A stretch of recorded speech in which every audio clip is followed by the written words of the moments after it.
I'm Anthony Nguyen. Join us as we change the narrative around aged care, one story at a time.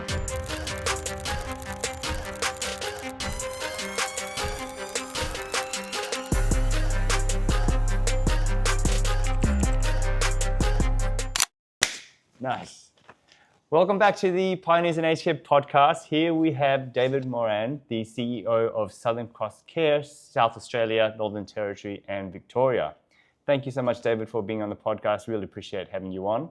Thank you. It's a privilege to be here, and I love that you're here in Adelaide to do this. It's a beautiful day in Adelaide, and thank you for having me at your offices, and we're hosting a few other episodes here today. Yeah, good. Again, thank you for your hospitality. Before we get cracking, I want to say thank you to the sponsors of this episode. So one of the sponsors of this episode is the Seniors Channel, which is an interactive entertainment and activity platform designed for residents in aged care and seniors living at home. Their programs are carefully crafted to promote engagement, connection, and interaction and help to reduce social isolation, loneliness, and disconnection. And the other sponsor is Age Fit Solutions, who are experts in prevention and reablement, enhancing client health by helping you to establish new or improved allied health and therapy centres. They also offer wellness audits to increase the efficiency of your existing allied health teams, as well as respite solutions. Thank you to them. And let's get started. So give us an overview as to Southern Cross Care, SANT, and VIC.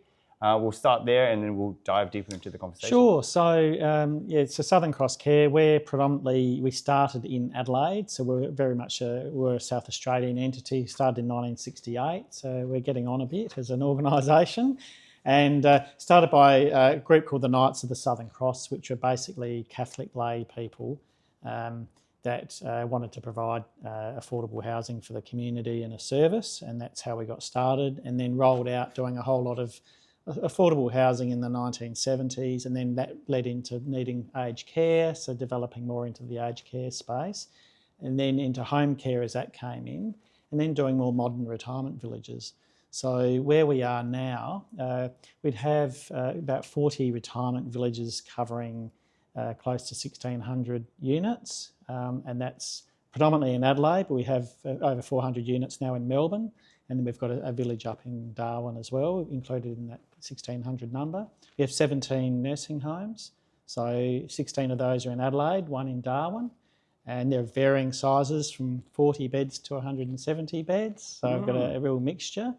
And then we have what we call our health and wellness centres, which are a great topic at the recent conference we've both attended, and we have 6 of those, and 3 of those are quite large and do just such amazing work for the community to prevent frailty. Within that same service, we do have dementia respite cottages, which are like a day service for people with dementia to come into, to give their carers a break and to provide a lot more engaging activities and socialisation. We have 3 of those. And then obviously we run a home care service as well, and that service is about 1,100 clients on its own, which is CHSP and home care package. So, all up, we'd be we serve about 8,000 people a year, but on a regular basis, around 6,000 that are always in the program. So, so it's quite a comprehensive service. Can you tell me about the culture that you've developed at Southern Cross Care? Why have so many people in your organisation moved into key roles in the industry? There are a lot of people I know who are now figureheads and thought leaders in the industry, and they seem to have all come from under your leadership. Yeah, and the great thing, and there's a couple of them, particularly that are well known. So Tim Hemwood, Joe Boylan. So they worked for me for many years, and they were quite innovative in the reablement and wellbeing space. And to me, it's one of my personal achievements. I was able to support the innovators, because as a person myself, I'm not necessarily innovative, it's not in my nature, but those 2 are. And I kind of broke down a lot of barriers for them just to make sure they could roll out stuff and go really fast and hard.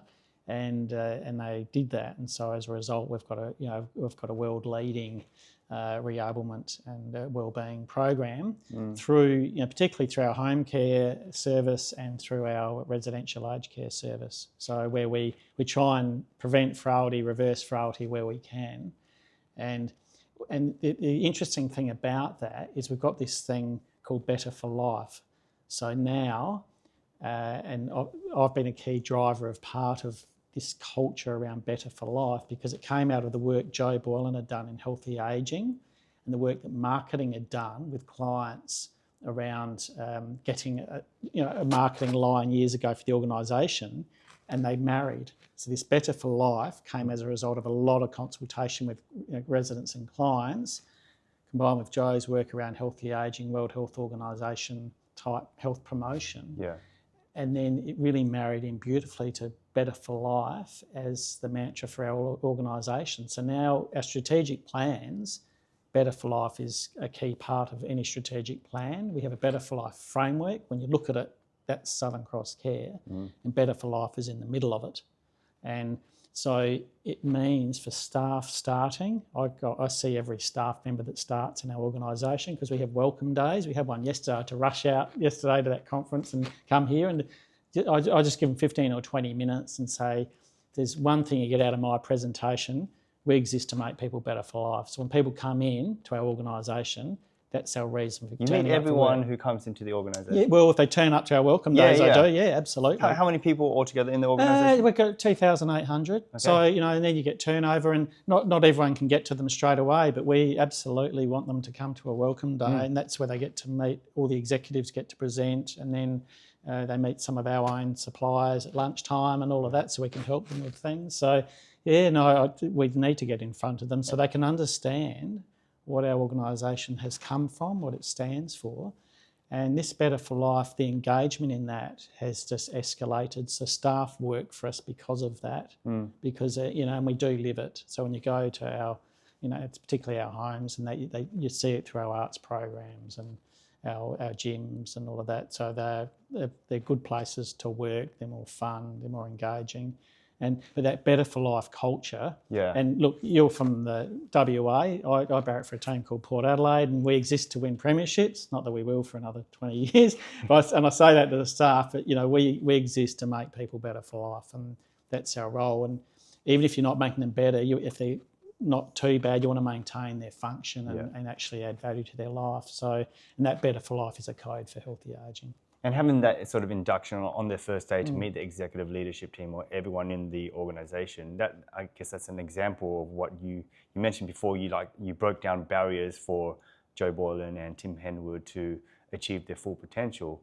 That can't be easy, one, at a big organisation where the bigger you are, the slower moving, the more red tape.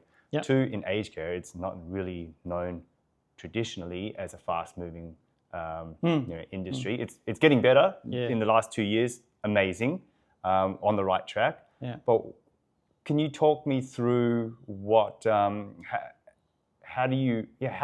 what are the challenges of removing those barriers, and how do you do that? Well, probably the biggest thing is you need trust. You need trust, and particularly between the board and the executive. And so with Jo, particularly, I wanted her here. I'd worked with her at ACH Group, and she'd worked at Southern Cross Care before she'd been at ACH. So I really I worked a lot to get her back in, and it was before I became CEO, but I was quite instrumental in getting her back, and I wanted her back. And so that, in terms of being able to sell that to the board, and then the work that she was doing, and she did some really good work early on around some of our other clinical pieces that then developed that trust, so we can say, okay, this is a really good thing.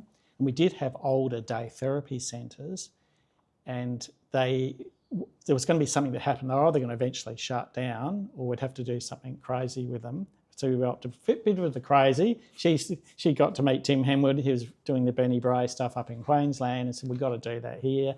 And it was that, I suppose, that trust that the board had in us. So we had a really good board that trusted what we were going to do, and I think that really helped. So we just had that board mix, that trust between the executive and board. They challenged things. We tried things. We didn't just go put it all straight in. Yeah. We did one, and one of them was already a purpose-built centre. We just refitted that out, got the hair equipment in, painted, all of that, made that, and they got to see that, saw the engagement. So where can we do this elsewhere? So, it was having the faith in that, and maybe if I'd been a different leader, I might have said, "Well, hang on, show me the money first," and I just had that faith and belief in those people, and I think, and the board had the faith in me and those people as well. So yes, show me the money first is, look, it's reasonable. It's a business case. It is a business case. I think that's what sort of stymies innovation in a lot of industry, a lot of industries. But you've gone ahead and found the right people, identified the talent. They've put the case together, and now, how many gyms do you have at Southern Cross Care? So look, at community-facing ones, we have 6. Right, so 3 are large or largish, and they're probably our oldest ones that have either been refitted out, or there's one that is new that we built in a redevelopment. And then the other ones are smaller because one's in a regional town, another one's in a large new retirement village, but it's inside the community centre of a village, but it's still outward facing, and we run it and have allied health staff in it. So so there's 3 that are smaller, and we're building one up in Darwin at the moment as an extension to a resi care, and it's going to have a street frontage as well. So so that's 6 of those. In every residential care home, we do have a gym, and we have exercise. This is catching on now.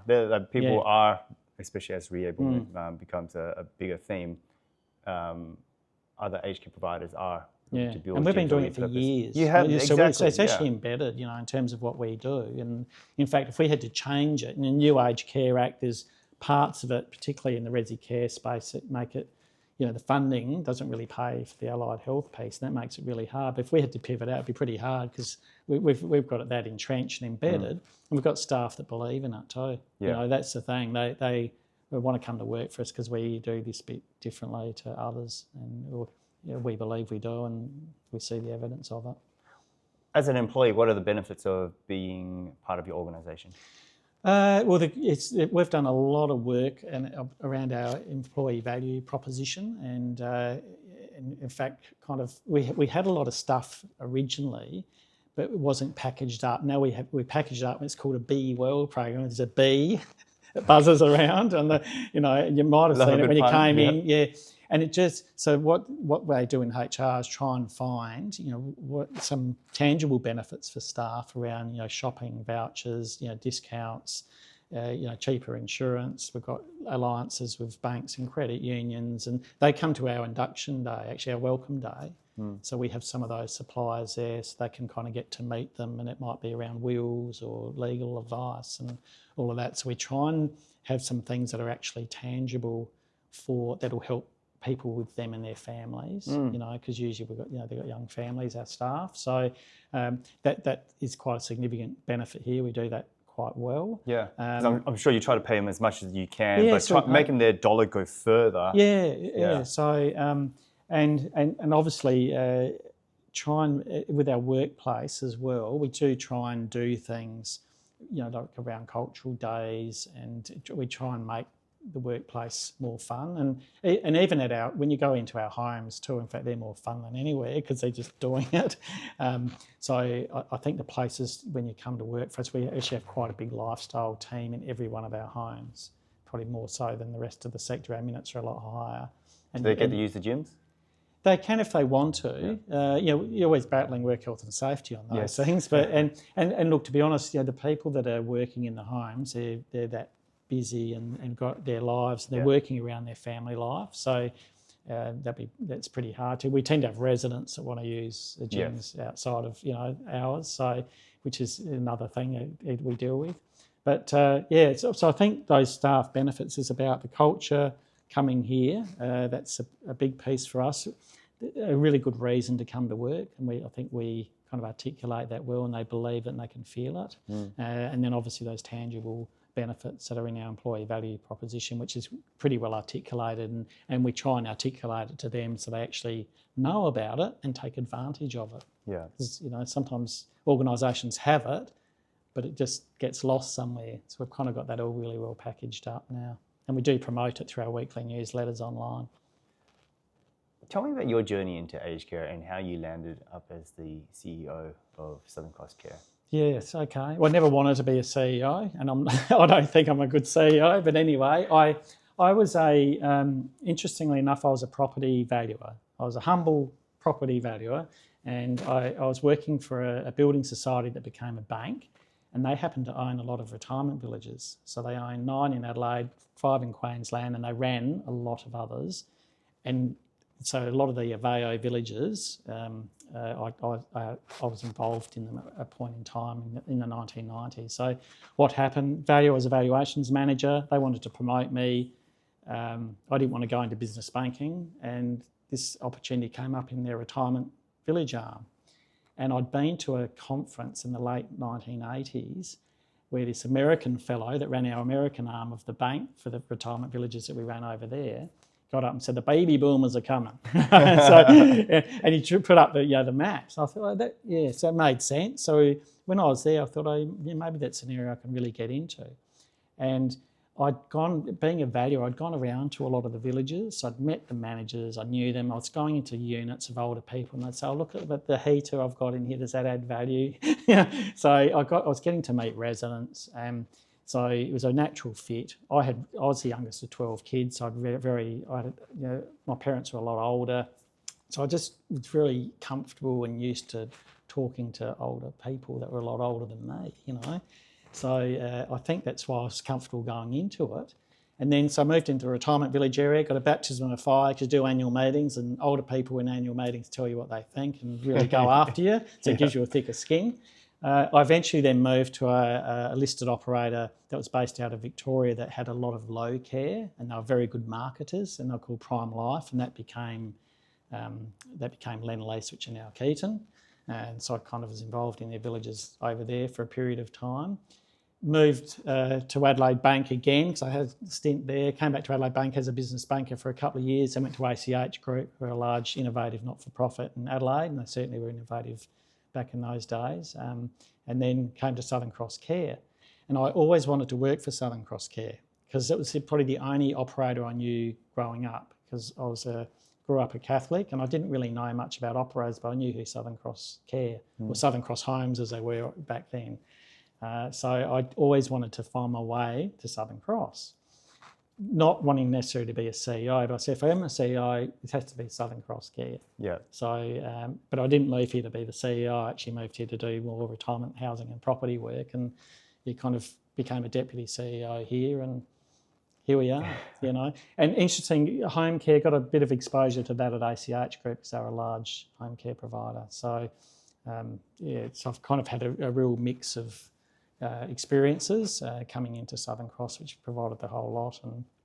And because we were quite a large developer at the time I came in and owned lots of property, my property background has been quite useful for this organisation. So, because you've got to have a really good understanding and a strategic view of your property holdings as well.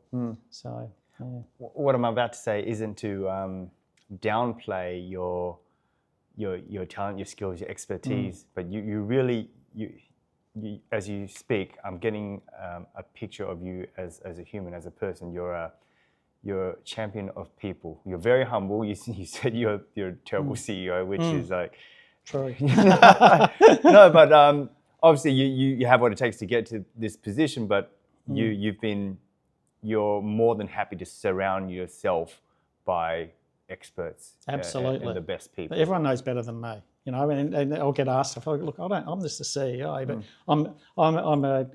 I kind of keep I'm a guiding light and just making sure things are running well, and I don't seem I'm not a big ego type CEO, and in fact when I went for the job here, I said I'm not someone that's going to be out there, doing a lot of self promotion and doing a lot of conferences. I do a few, but I'm not. That's not me.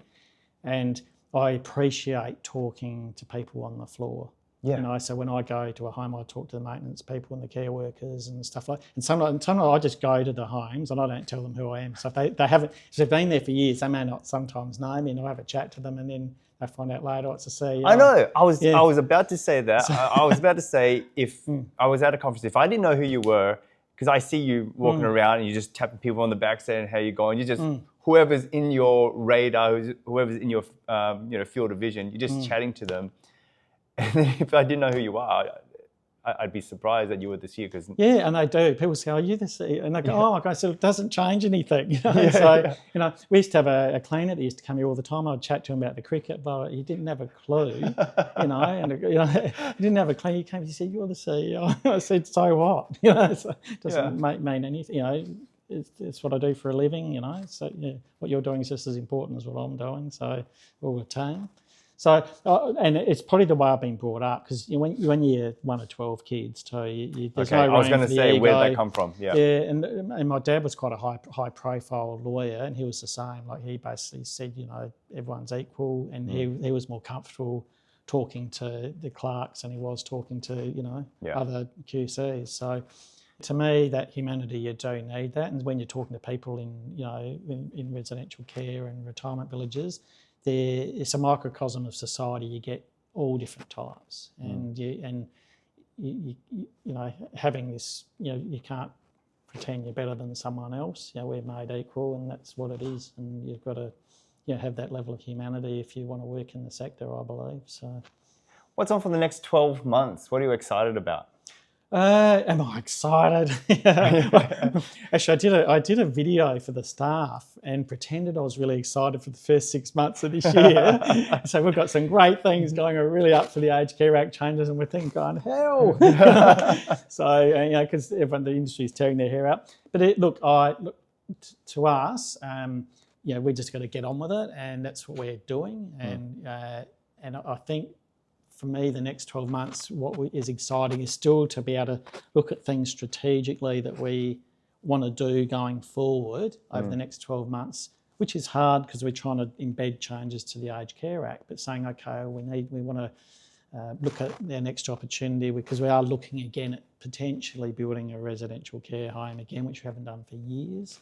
We've got a new stage of Carmelite that we're wanting to really get that going, and the building costs have prohibited that, but we really want to try and move that. There's another home we want to try and refit, which is in a heritage building. So all of those sorts of things, way we reframe our support at home program. So we've got a lot to do. So it is quite exciting, and always new software. What's the next one that we have to put in?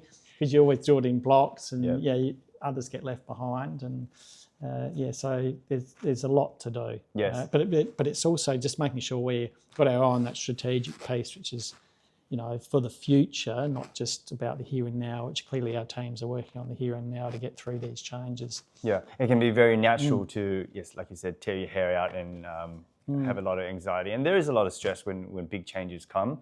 I think the looking glass half full, there's a bit of fun in identifying opportunities that can arise from that. And sometimes you can't identify them until, 6 months of hair pulling. Yeah. So. Well, I'm glass half empty, and it's all exciting. So, there you go. So, but I think the sector, the great thing about our sector, we've been through so much in the last, 5 years, since probably the Royal Commission. I know there's fatigue, but there's still resilience that has been built through Royal Commission and COVID. And, this is just another thing. Yeah. So we're used to just keeping on punching through. Yeah, keep fighting, keep going. We're, on a road, and that's what we've got to do. Absolutely. So I want to take this time to ask a few questions from the sponsors of this episode. The first sponsor is Julie Hogarth-Williams, the CEO and founder of the Seniors Channel, which is an interactive entertainment and activity platform designed for residents in aged care and seniors living at home. Their programs are carefully crafted to promote engagement, connection, and interaction, and help to reduce social isolation, loneliness, and disconnection. And her question is, how do you see the role of technology evolving as a tool for lifestyle teams in aged care to help reduce social isolation and loneliness among residents? And what do you think are the key enablers or barriers to successful integration of new technology? What a question. I think the possibilities are limitless, because the more you learn about IT, the less you know, particularly with AI coming in, and just there's things out there now already that, you know, like what their seniors channel does. You know, there's some really good stuff now, and then you go to some groups where they put some things in their homes that are interactive and really exciting that do help break down isolation. So I think there's a lot of stuff there now. However, I think some things that contribute to the fun, and it's really funny, I went and visited this lady. I was at one of our homes, and she used to be a retirement resident. I thought, let's go and see Elaine, see how she's going. She was sitting in a lounge room with a walker with this kind of fluffy toy on it. And so I went down and sat next to her, and, you know, just had a bit of a chat, and then suddenly I hear this woof, woof, woof, like that. And I thought, where's the dog? And then I noticed on her walker, this toy was actually a dog, and it was turning around and looking at me and reacting and barking at me, right? So then I patted it, and then it did all of that. And we were just she does it to keep her company. She doesn't want the real pet. But it was we were just in tears laughing at it and the fun of that. And then I heard another example. So we have a fair bit to do with Southern Cross Care Queensland, and Jodie Havill's Resi Ops manager up there, and she trialled. So a friend of hers had a robot, and they took it in to an activity with the residents doing some exercise, but it was a miniature robot. Yeah. And she stood all in stitches laughing at it because they knew it was a robot. So there was no threat that was replacing anything. Yeah. And she just said it was so funny, and the fun that the residents had with the little robot. So when I hear stuff like that, and everyone worries, oh, the robots are coming in, I tell you what, if you make something fun with technology, I don't care what it is. Yeah. You know, and this little dog thing, her and I was just sitting there laughing our heads off, and then we were patting the dog, and it was growling and doing everything at us.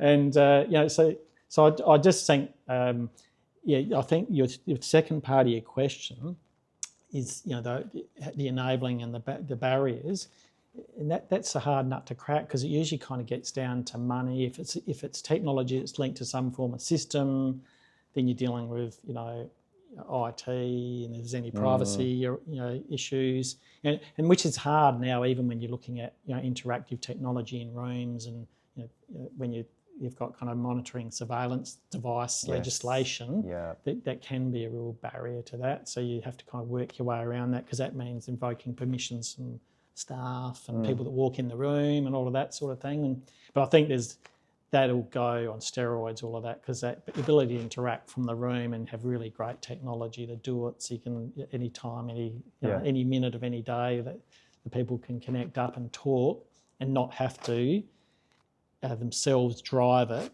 that it can interact with them, so that it gets the machine actually drives it.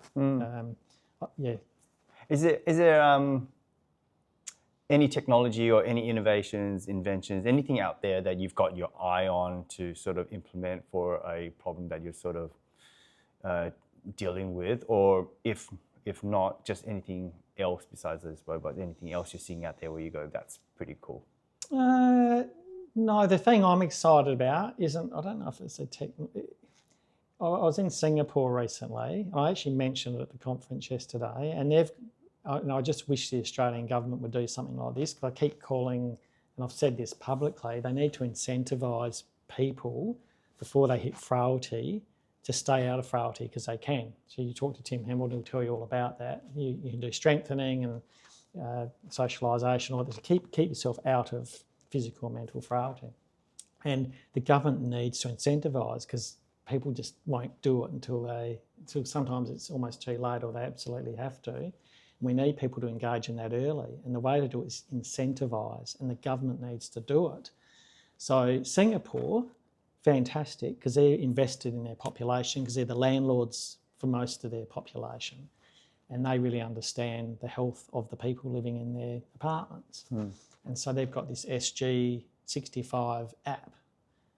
And what that does for older people is if they undertake physical activity, it goes on the app. If they buy healthy food, it goes on the app. They get points for it, and those points can be exchanged for transport vouchers and other, shopping vendor type credits.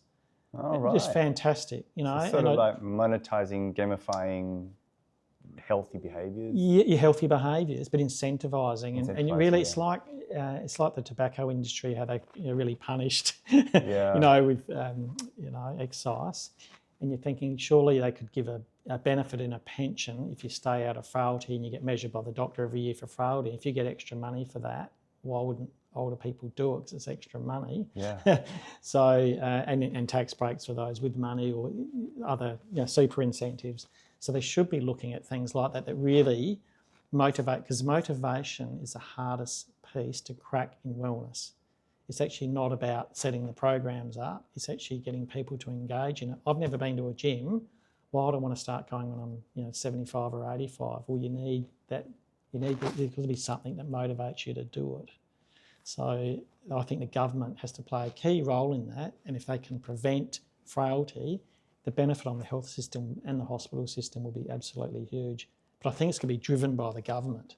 That's a fantastic idea. I was just amazed. Going to Singapore and everything that got said by I just thought was on the money. One tier of government, but right on the money. Yeah. So they've got active ageing centres, and they're really well supported through the government. So they get it. Yeah, I'm going to have to visit Singapore and go to one of those conferences soon, because everyone keeps There's talking a about mob called everything. St Luke's Elder Care that you should visit if you're going over there. I spoke to someone there. I want. I've forgotten the name of the person, but I want them on the podcast. They're keen to be on the podcast, but flying to Singapore is a little hard for now. My wife's from Singapore, so we'll go back eventually. And chat them up. But fantastic. I was so pleased for them and quite jealous. Yeah, that's a great idea. The question from the other sponsor. This question is from Dr. Tim Henwood. The Moose. I call him the Moose. Okay, we'll get into why he's called the Moose in a bit. You can't just lay that on me, but we'll pick at that. So Dr. Tim Henwood is the principal and founder of Age Fit Solutions, who are experts in prevention and reablement, enhancing client health by helping you to establish new or improved allied health and therapy centres. They also offer wellness audits to increase the efficiency of your existing allied health teams, as well as respite solutions. So his question is, as an experienced, respected senior leader, what direction would you give to up-and-coming leaders about embedding and maintaining a healthy aging culture with lasting implications and the potential of becoming a legacy?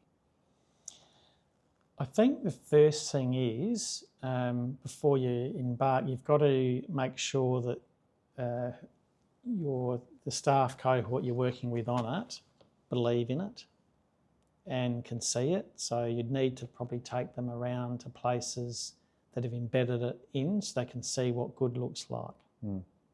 It's an old teaching principle. Show what it can look like. So come and visit us. Go to Benny Bray. Seeing is believing. Seeing, believing, and hearing from people that are working in it. So I think once you get that, you may ignite the passion in the people, and particularly if they've had some form of, if allied health or clinicians, and they should be able to tap into that pretty easily. And I think they've really got to see it, and that's how you probably start the journey, developing that passion in the staff to want to do it themselves. And then the next thing is, okay, how? Because the next challenge is this enabling piece with boards and money. Is where can you put it? If you're needing space, start identifying what space you'd put it in if you want to pilot something in your organisation, and where are you going to get to the most amount of people in that? So if you've got a number of spaces, where can you maximise that? So, and that's kind of what we did in a way. We identified a space where we tried it out first, and I think if you do that, so you kind of have to minimise that initial capital financial impact. So you can actually do something, trial it, and you may even have to use cheap gym equipment to start with, rather than the wonderful, other equipment that we use.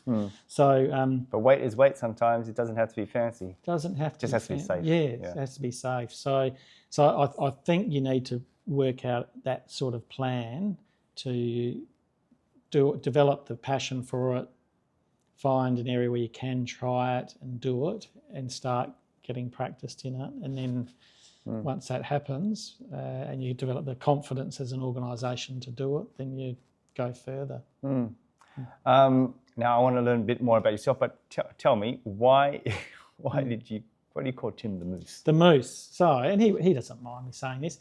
So, and you'll relate to this because you're West Australian, right? So there was a footballer, he played at South Fremantle called Wayne Henwood.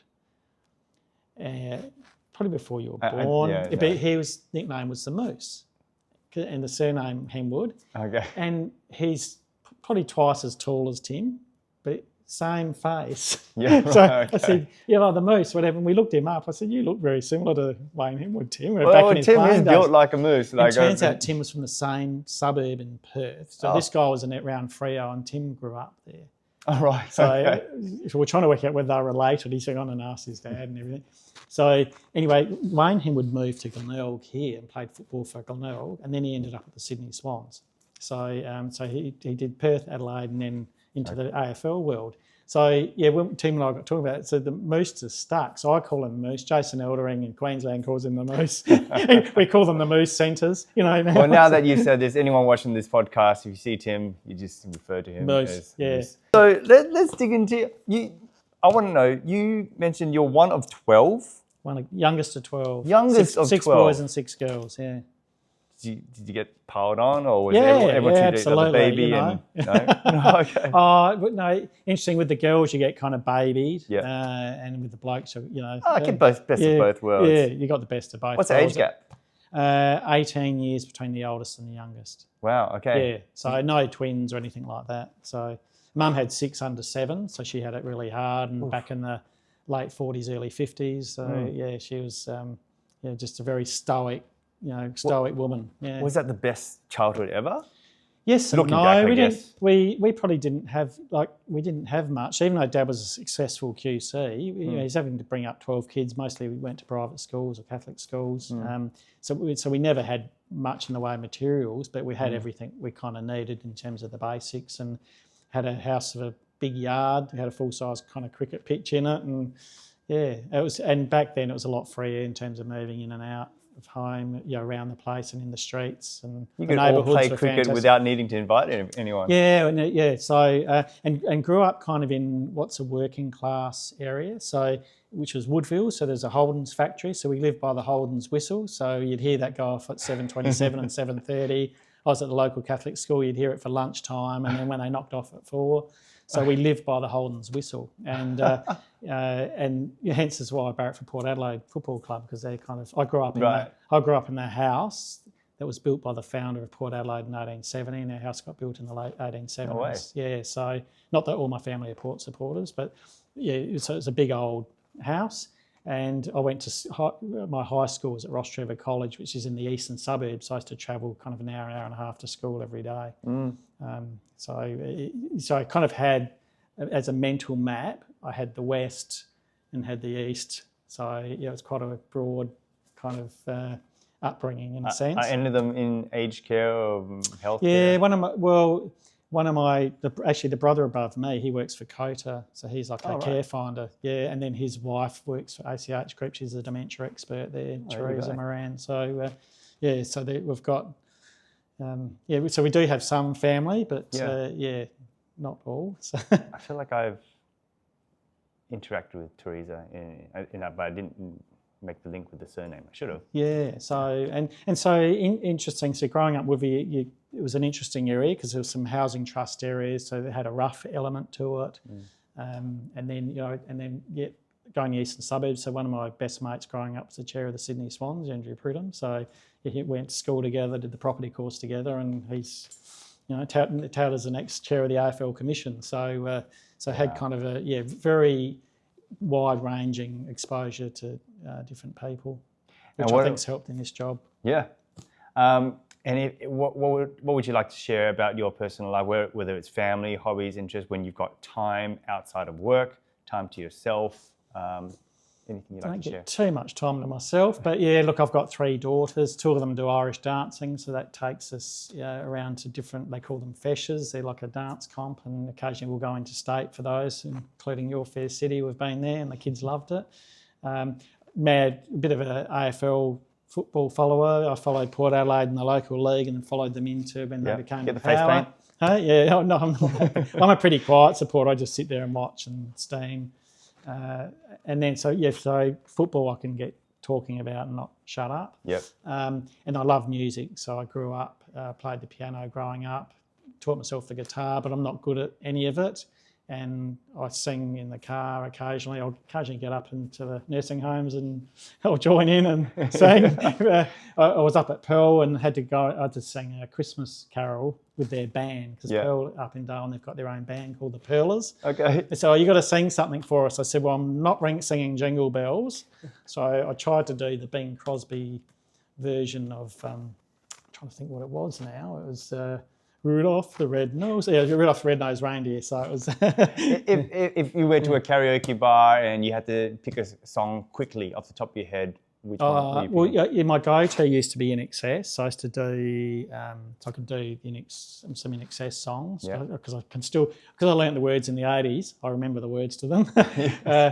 I'd do Highway to Hell, I think. So is that the AC/DC? Yeah, is that the Canning? I think that's about the Canning Highway in yeah. Because Bon Scott grew up in Perth, but he lived a number of years in Adelaide, and that's where he joined AC/DC. He was driving them around. So, and Adelaide's got a very rich musical history, particularly in the rock world. So there's a lot of international acts that came from here. So so reasonably passionate about music and singing, but I tend to just keep that to myself. I just sing in the car or sing in the shower and stuff like that. So I love that. Yeah, but I do enjoy it. But if it was karaoke, I absolutely would get up. Highway to Hell. Yeah. Oh yeah, I do Highway to Hell. And my voice only lasts about 2 songs too. So. Well, at least you can sing. I'm the type of karaoke. I'm the type of singer that people who go to karaoke love because I can't sing. I won't outshine anyone. I'll have a good time. Yeah, I won't outshine anyone. I'm the same. But one of my daughters is my youngest. I've made them all watch The Sound of Music from a young age. That teaches you how to sing when you're doing do re mi and all of that. Right. So and she actually became. She trained in opera, but she is now pursuing property and finance. So she didn't go into the opera world because she probably thought there were limited opportunities in it. But that singing did rub off on her. Yeah, she's picked a good industry profession. Was there anything in this podcast that any message you'd like to get across that we haven't managed to touch on?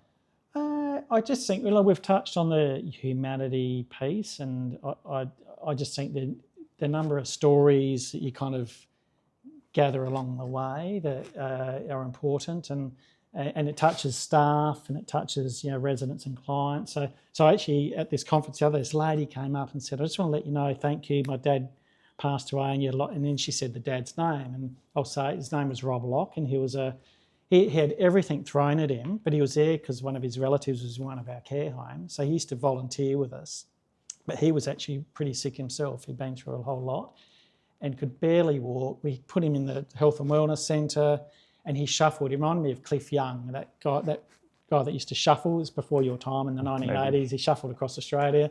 But this guy shuffled everywhere, but we kept him on his feet, right? And then he got another bout. I think he got cancer, and he ended up in the Pines. But he was so happy to get there and be able to be in there. And he was on his feet pretty much right to the end. But he used to come to everything. We do a lot of arts events and fringe events, and he'd turn up. I'd say, I was at Galway. So, Rob, how did you get here? So, I got the bus. My daughter lives at Galway, or at Hindmarsh Island. So he used to turn up. So he was so much a part of Southern Cross Care. So I said to the daughter, he was really loved by us all, and she said, yeah, we knew that. And we knew it too. So, just fantastic things that can, you see that happens where people are part of your community, and and they're the great things you see. And you do also see there's challenges. So there's people, you large organisation things happen. So younger people, sometimes they pass away, and that's really tragic. And you go to services, and I've had to talk at services for people that have been tragically taken from us in different ways. So, and that's of all the things, that's the most challenging, because when you're with older people, you're trying to make them live really well until they pass away. You don't expect young staff to pass away, you know, so that's the hardest thing about the job, you know. So when that happens, and it, you know, has happened a number of times in different ways. So you were really mentally prepared for that. Coming into this. That's the hardest thing, I think. So Well, David, thank you so much for being on the podcast. Really enjoyed having you on. Really appreciate it. It's a real pleasure, and good luck with everything. You're doing great things with these podcasts, and it's just so fascinating hearing from different leaders in aged care and so many creative. You know, I saw the Richard De Haas one. He's just lovely. He's a lovely creative. He's everything I'm not. He's so creative, and then you know, Jason Eldering up in Queensland you should get to as well. He's a really good person, and please introduce me. Yeah, a lot of wisdom, nominate, and humanity with him as well. So there's some fantastic people in the sector. Thank you so much. Thank you. Cheers. Thanks. Thanks, guys. Thank you.